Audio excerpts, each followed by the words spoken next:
something that police officers and medical professionals are dealing with more and more. It's called excited delirium, and be warned, the video you're about to see is very intense and disturbing. Put it in paper! Put it in paper! This video shows a man experiencing what's known as excited delirium. He's aggressive, delusional, and has incredible strength. It's a condition that police agencies all over the world are facing more and more. This was an incident in Philadelphia. This man broke into a barber shop. The store owner shot him with a gun, so he's already been shot. Still, he exhibits enormous strength while trying to escape police officers. I want you to notice the sergeant and all the pressure he's putting on his leg. There's no punches thrown, there's no kicks thrown, and this person is able to overpower these officers. So what causes this condition in the first place? Emergency room Dr. David Kalbum says there's no simple explanation. For me, excited delirium is hard to define.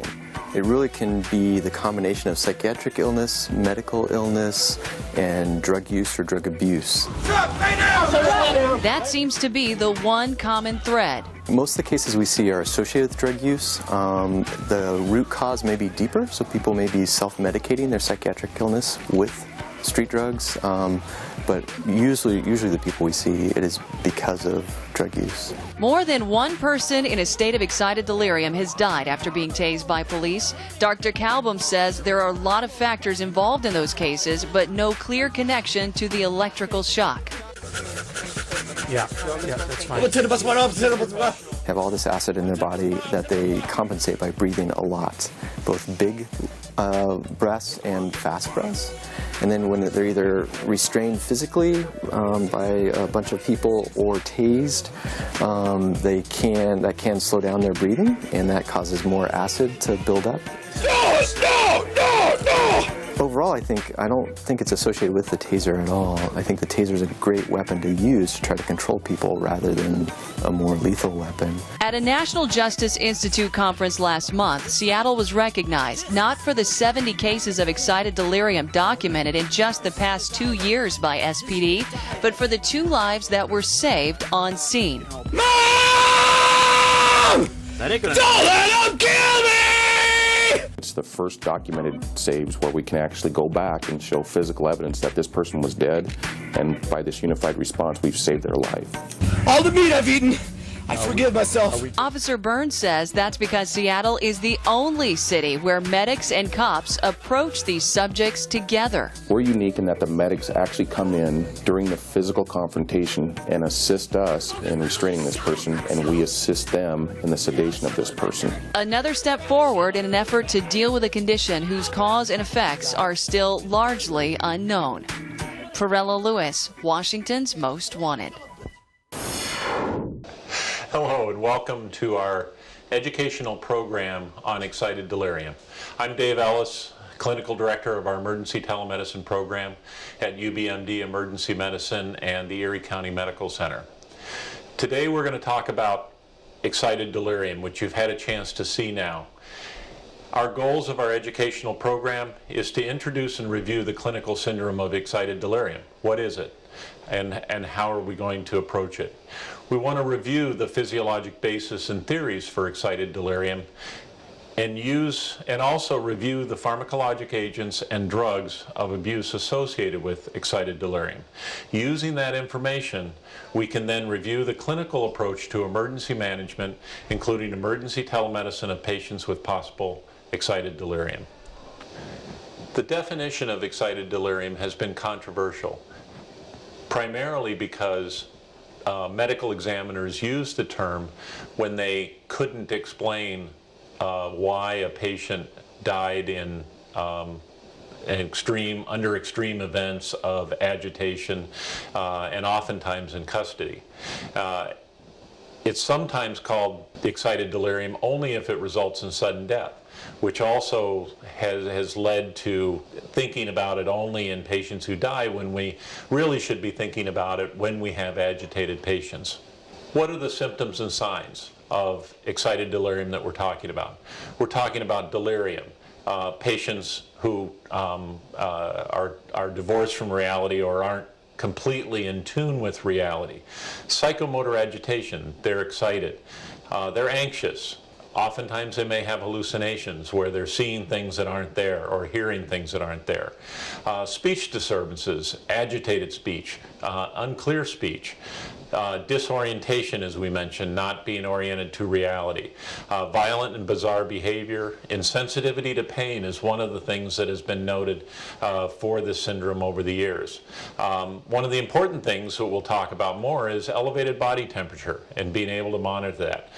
They've been described as superhuman strength because oftentimes it may take 4, 5, 6 personnel to be able to manage them. And finally, the extreme fight or flight response by the nervous system, where their whole goal is to try to escape what they're doing or where they're at, or they resist the efforts at bringing the patient into custody. The syndrome was first described back in 1849 by Luther Bell and was first described as exhaustive mania, and so the name for it for many years was called Bell's mania.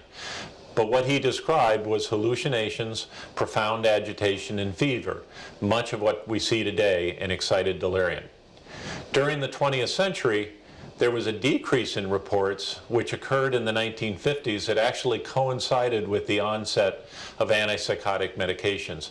As we developed drugs that we could treat psychosis and treat agitation, there was a decrease in the incidence. However, as we saw in the 1980s, it's increased again, and was most likely due to the widespread cocaine use. And we'll discuss the physiologic basis and the theories for excited delirium and why it makes sense that it has come about as cocaine has become more prevalent. As I mentioned before, there's oftentimes been a controversy because medical examiners would mention the term but really wouldn't have a good basis for explaining the term and why it was occurred. So generally in medicine, it wasn't necessarily accepted that there was excited delirium as a clinical syndrome. In 2009, the American College of Emergency Physicians put together a task force looking at the issue of excited delirium, because anybody who's worked in an emergency department, anybody who's worked in managing patients brought in by EMS, has dealt with patients who presented with the clinical syndrome of excited delirium. So there was a very strong feeling that this entity existed from the American College of Emergency Physicians. So what they did in that was they pulled together a task force that looked at the medical scientific background for excited delirium, outlined the risk factors for delirium, and clarified identification of the syndrome based on common signs and symptoms. And finally, this task force discussed the control and sedation of affected individuals, basically presenting it as a clinical syndrome with medical interventions that would be appropriate for managing these patients in the emergency department. Much of what we talk about today was based on that effort and that task force started by emergency physicians. As we review the medical scientific background, there has to be a full disclosure that the mechanism is complex and not really fully understood at this point. So it's something that we're still exploring, we're still evaluating, but some theories have come about. Particularly what was noted in cocaine-related excited delirium was that it wasn't dependent on the level and the amount of cocaine that was used. There's also been conjecture as far as a cellular or genetic susceptibility that may exist. So is it something with the patient themselves that makes them susceptible to excited delirium? Probably the most widely accepted theory is a central dopamine theory. This theory is based around the role of transmitters and neurotransmitters in the brain, which plays a role in the brain's perception of reward and temperature. When we have increased dopamine, you have fast heart rates, feelings of euphoria, hallucinations.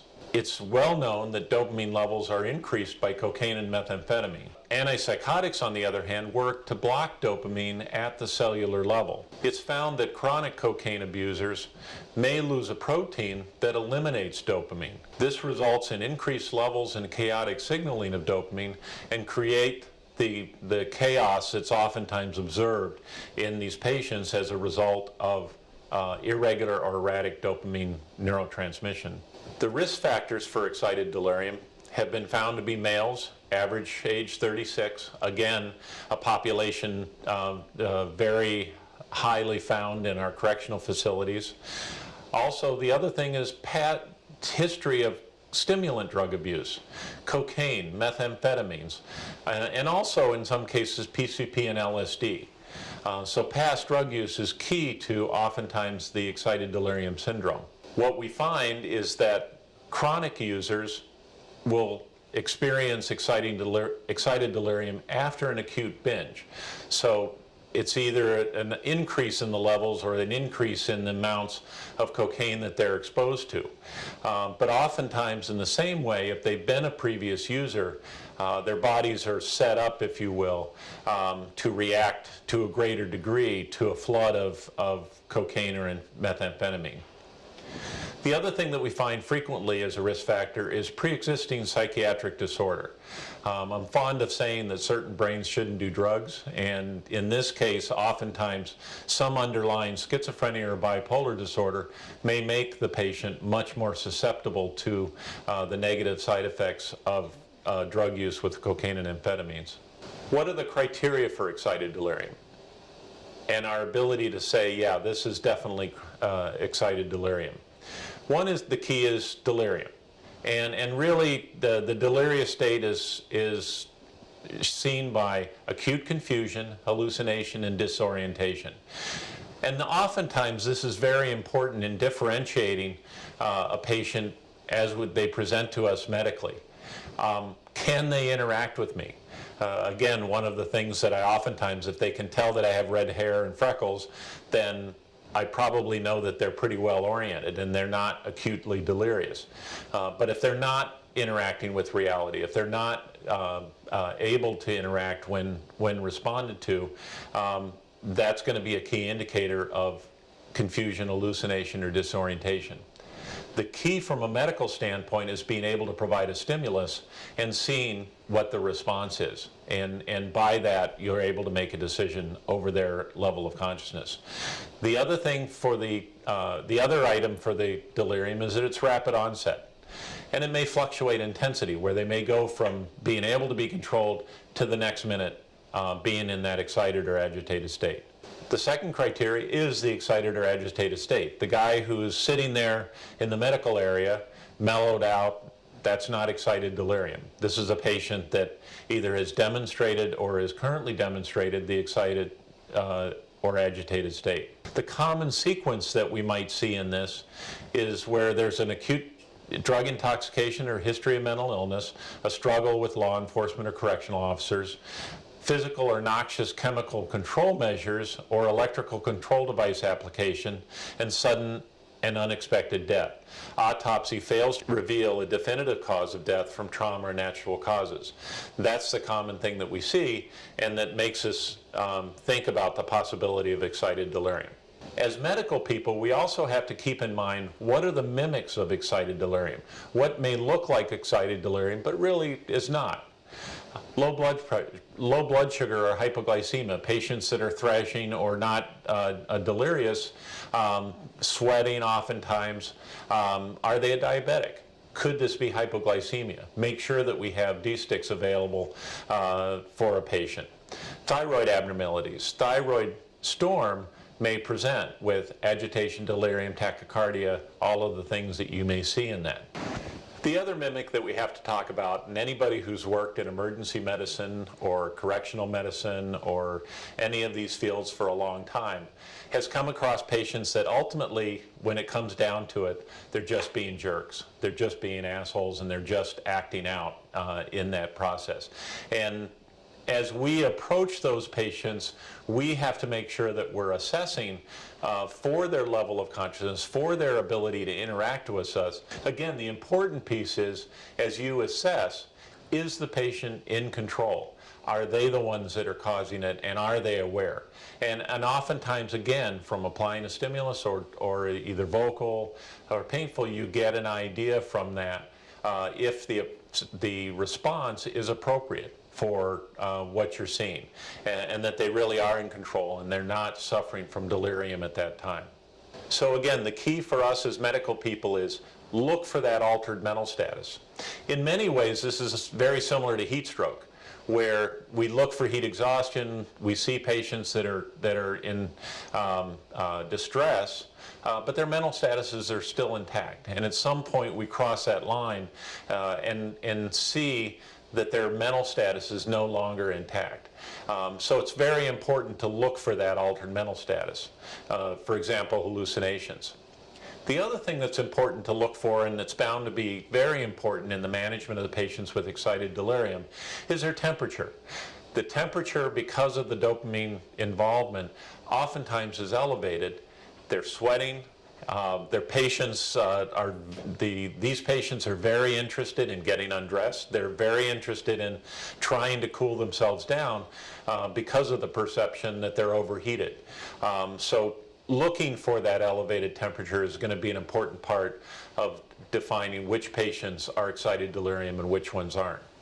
One of the questions that comes up in excited delirium patients is why the high rate of cardiac arrest?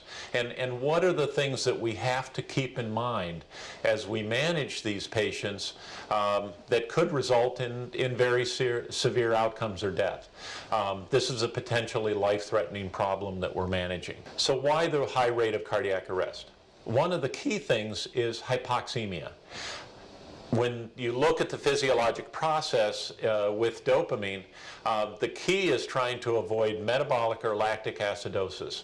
Lactic acidosis is oftentimes produced as a byproduct of muscle activity, and it builds up in the body.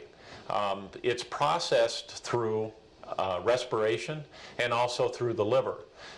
So if you inhibit respirations, either by non-physiologic positioning of the airway, which results in an obstructed airway, or force is applied to the patient's respiratory mechanism. Somebody sits on their chest. Somebody causes, they're in the prone position. It makes it difficult to have normal respiration. And so in that situation, the metabolic acidosis increases and the patient is at risk for arrhythmia and death. With hyperthermia, the patient can have organ and cellular dysfunction, which can also lead to death. Oftentimes in these patients, there's underlying cardiac pathophysiology. Coronary artery disease may be pre-existing, so put them into a situation where they get an extreme stress test and they may fail. And in those situations may have arrhythmias or cardiac arrest as a result of that underlying cardiac pathophysiology. Seizures are a possibility in this type of a situation, and has to be looked for in these patients. Rhabdomyolysis is something that occurs where the muscle breakdown occurs, and oftentimes if there's cocaine or psychoactive drugs that are placed on it, there's actually an interaction at the cell membrane of the muscle cells that inhibits calcium transmission in and out of the cell. And that causes the breakdown of the cell and ultimately muscle protein that gets released into the blood. And that's seen by rhabdomyolysis. In the emergency department, we often see this on a patient who's come in with 8 medics and security officers involved with them, police, and after we put in the Foley, we see dark brown urine. Again, different signs that we may look for in that rhabdomyolysis may be a key. And as we look at which patients ultimately may need follow-up and may need additional testing, the risk of rhabdomyolysis is something that may require laboratory testing to determine. There's been quite a bit of discussion in both the medical literature communities and also in the correctional and police communities regarding the impact of electrical stimulation or tasers. If you talk to my learned colleague, Dr. Moscati, who's done quite a bit of research on tasers, there really isn't a clear association between using a taser and patient death while being restrained. And oftentimes the benefit that is gained by getting control of the patient prevents significant risk to the patients themselves and also to correctional officers or police officers that are restraining a patient. So at this point, from a medical standpoint, there does not appear to be a clear association between the use of tasers and cardiac arrest in patients in corrections.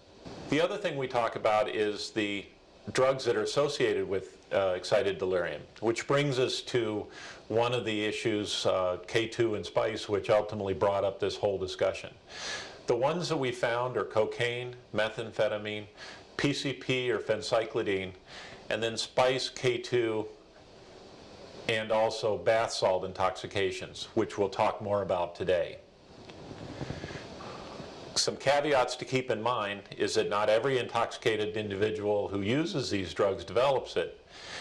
And intoxication only, if it's without body temperature increase, sweating, or metabolic acidosis, is not necessarily excited delirium. What about spice K2? It's got a lot of different names that you'll hear. Arctic Synergy, Black Mamba, Bombay Blue, Cloud9, a whole host of different names that are used for it. Oftentimes you'll see it as dried, shredded plant material treated with a cannabinoid analog. And it also can be adulterated with opiates plus other types of medications. Functionally, it's similar to the active ingredient in marijuana, delta-9 tetrahydrocannabinol, or delta-9 THC. But there's some important differences with spice K2. It can bind to the same receptors as marijuana, but with much greater affinities and exhibit much greater potency, 4 to 100 times more potent than marijuana. So you see the problem or the reactions that you have with marijuana to a much greater extent in these medications. They're very much addictive and do create dependence in those patients to a greater degree than marijuana. They also alter various physiologic processes, including neurotransmission and cardiovascular functioning, to a greater degree than marijuana. One of the things that I found interesting in my research was that natural marijuana contains a naturally occurring antipsychotic, which the synthetic versions don't have, which increases the risk of psychoses. And anybody who works in emergency departments over the last 5 to 10 years has seen the ongoing problem of young patients who have used marijuana presenting with newly exposed or unmasked psychoses. When we talk about spice K2, the chance of that happening is significant, partly because it doesn't have some of the natural components of marijuana. Spice K2 is generally smoked like marijuana or infused as a hot drink. And as I mentioned before, it's marketed as a safer alternative to marijuana. It's not easily detected in urine or blood drug tests, which again was probably one of the reasons why it was popular and has been popular. And analogs are constantly changing as drug makers just keep one step ahead of the regulations and the state laws. Some of the symptoms that you see with spice K2 are the cognitive changes: difficulty thinking clearly, confusion, amnesia. Behavioral disturbances that we've talked about: agitation, restlessness, aggression. And also mood changes: anxiety, negative mood can be seen. And finally, sensory or perceptual changes: paranoia, delusions, hallucinations. Sometimes called marijuana on steroids, but it's, again, the idea that the effects that you may see with marijuana oftentimes are much more amplified with the synthetic analogs. On the other hand are bath salts. Again, a lot of different names for these agents. Also known as plant food: Bliss, Bloom, Blue Silk, Cloud9, Crazy Train, Drawing, Energy One, Hurricane Charlie. Again, a whole host of names that we see in these types of medications. Generally, it'll appear as a white, tan, or brown powders or crystals, sometimes in tablets. It's generally ingested nasally as a powder, taken orally, injected, or smoked, which means almost any way of getting it into the body. Synthetic cathinone, which is a naturally occurring substance, can be seen in the leaves of Catha edulis plant, commonly known as khat, which you'll oftentimes see widely used for its stimulus effects, particularly in Africa and other parts of the Mideast. These derivatives have a similar effects to cocaine, amphetamine, or MDMA or ecstasy. They're highly addictive and create intense cravings. Also, in support of the dopaminergic theory of excited delirium, most of these common compounds are very dopaminergic. Mephedrone stimulates the release of dopamine. Methylone and MDPV inhibit dopamine reuptake. So you get the release of dopamine, but in addition, the dopamine that's there is not normally metabolized as it is in the body, so the levels of dopamine increase at the nerve endings and can increase the dopamine levels equal to or more than those produced by the stimulant drugs they mimic. Again, the more serious effects that we're seeing from these drugs are because of the more powerful effects of the analogs that have been created.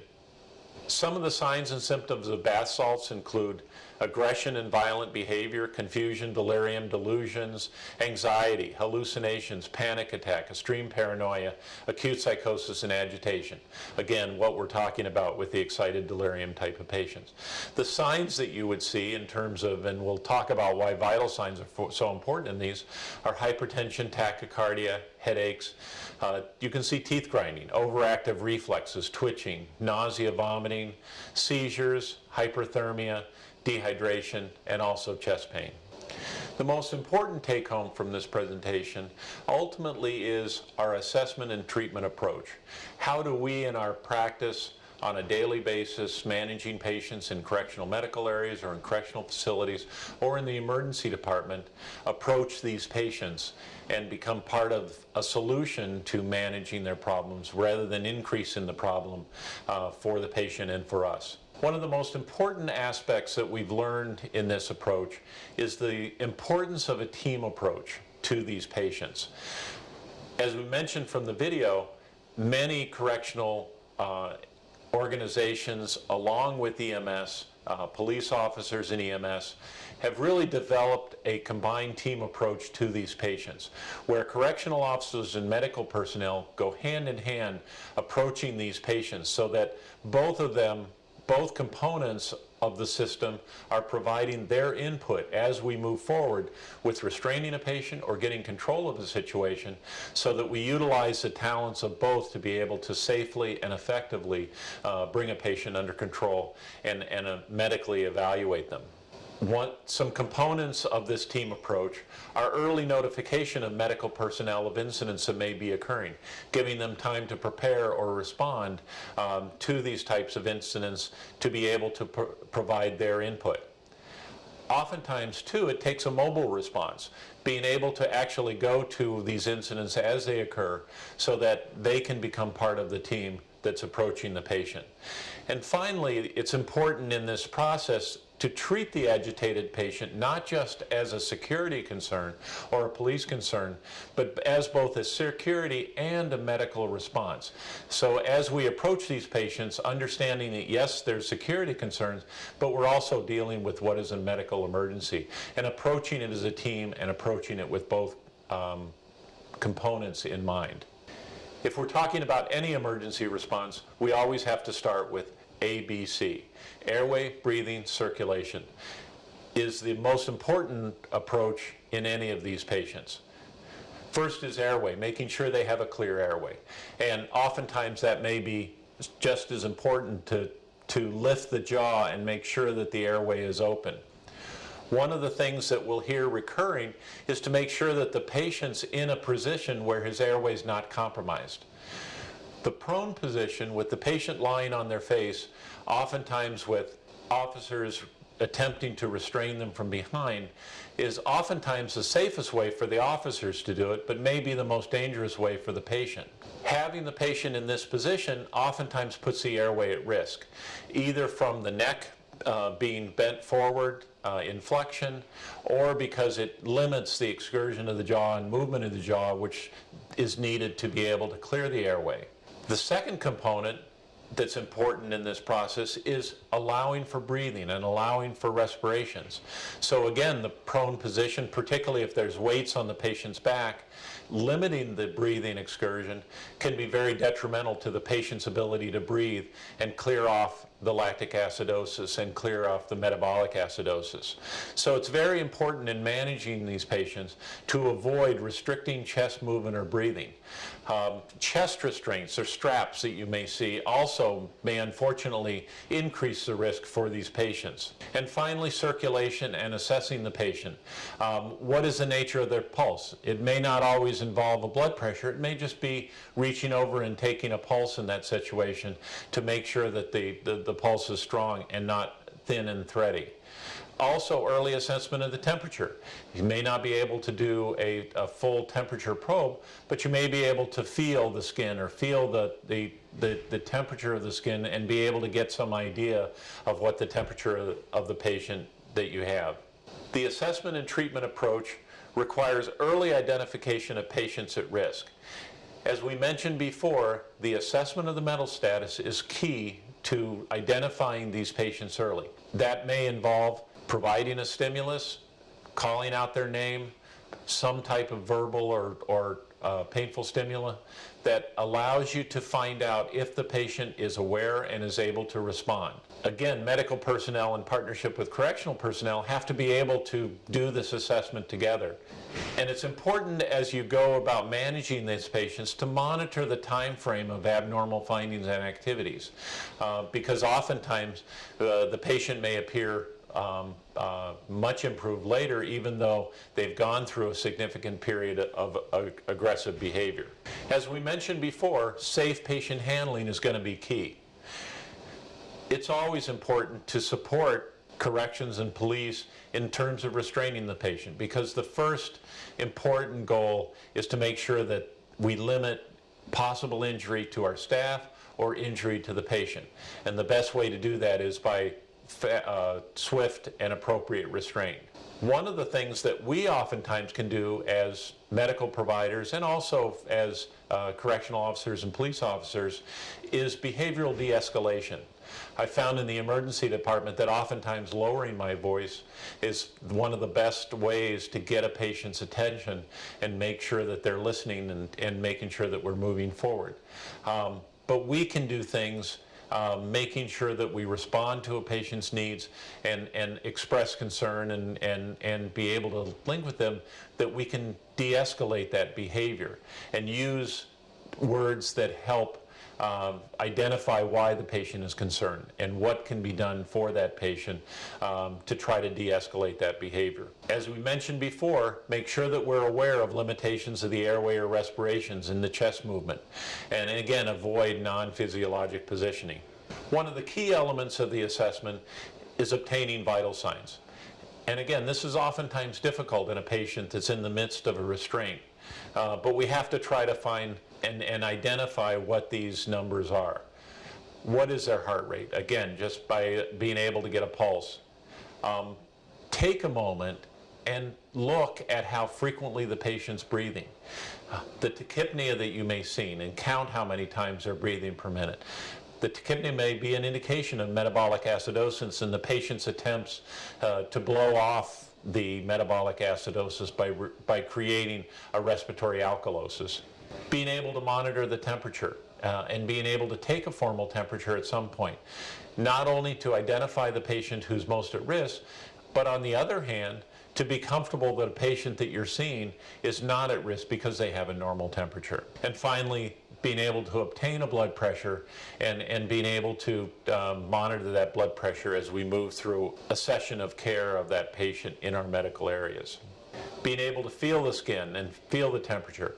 Look for profuse sweating as an indication that the patient's trying to cool themselves. And treatment that we can provide involves cooling the patient. The patient, as we mentioned before, oftentimes wants to get rid of their clothes so that they can do their own types of cooling in that. But ice bags to the axilla and the groin are oftentimes a way to try to cool that patient in the medical areas. Using cool saline, oftentimes spraying saline onto the body along with the fan may be an effective way of using both convection and evaporation to decrease the patient's temperature. These are oftentimes things that we can do as we link over the telemedicine system or as we're waiting for the EMS response on a patient who requires a full medical evaluation. The last component of managing these patients that we'll talk about is pharmacologic intervention. And oftentimes pharmacologic intervention can be key in rapidly gaining control of a patient and managing them in these situations.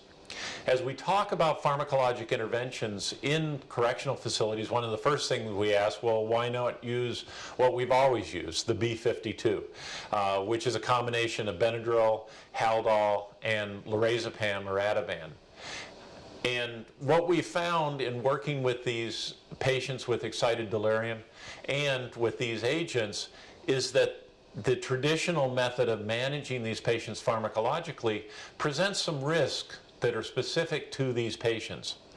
One of the important one is the long QT syndrome, which you can see on doing an EKG on these patients and is particularly inherent to the first generation antipsychotics. Which is Haldol Paridol is one of the most commonly used ones. And one of the syndromes that can be created by this are torsades de pointe, which is an alternating access of a ventricular tachycardia, which can be life-threatening in these patients because the R wave occurs on the extended QT interval. The other concern that we see with these agents are extrapyramidal reactions or dystonic reactions, which may occur more commonly when using these agents.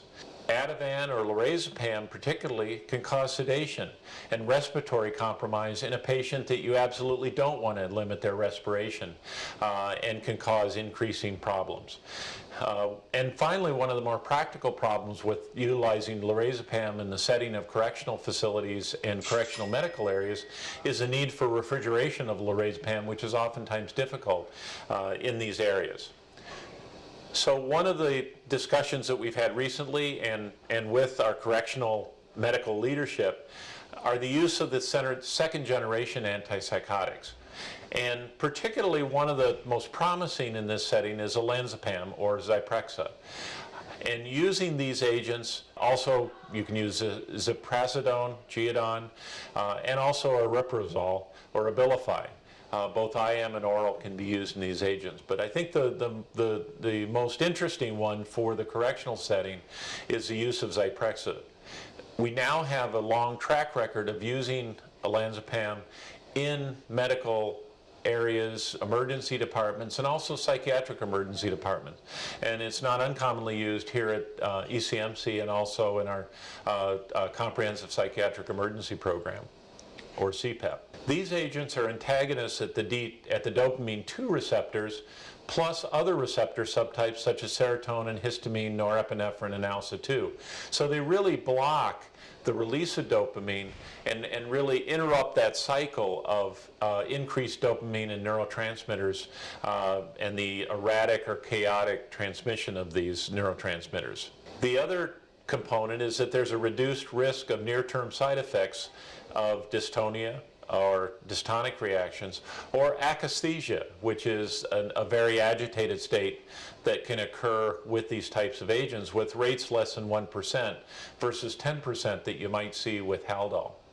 When using these second generation agents, it's important not to forget that you can use oral or rapid dissolving preparations of second generations that can be as calming or effective as Haldol. And we're using these much more in the emergency department and in other settings for managing patients in the state. And what we find in the correctional setting is that it's not necessarily a benefit to add a benzodiazepine. In the correctional setting, there's a lower incidence of alcohol withdrawal, which was primarily what we see in the emergency department and why it became so popular, because we were treating patients in alcohol withdrawal at the same time. And less risk of sedation or hypoxemia. What you may find on responding EMS and ambulance services is an increasing use of ketamine over the next few years as we use agents that provide a dissociative anesthetic effect and can block that cycle of continued dopamine release and agitation. So finally, in summary, I think it's clear from our experience and from the ASAP task force in 2009 that excited delirium does exist within emergency medicine and within patients that we see in both the emergency department and in correctional medical areas. It's important to understand the physiologic basis and the associated drugs of abuse, because that can provide the guidance that we need for our treatment approach. As we make sure that we have a clear airway, we make sure that the patient has the ability to breathe and manage their metabolic acidosis and avoid the problems that can occur. We also realize the importance of managing these patients as a team with our correctional and police partners. Focusing on airway, breathing, mental status, and vital signs is a key component for managing these patients as they present to us. And finally, that rapid pharmacologic intervention may be life and limb saving for both the patient and the staff, both in the medical and correctional settings.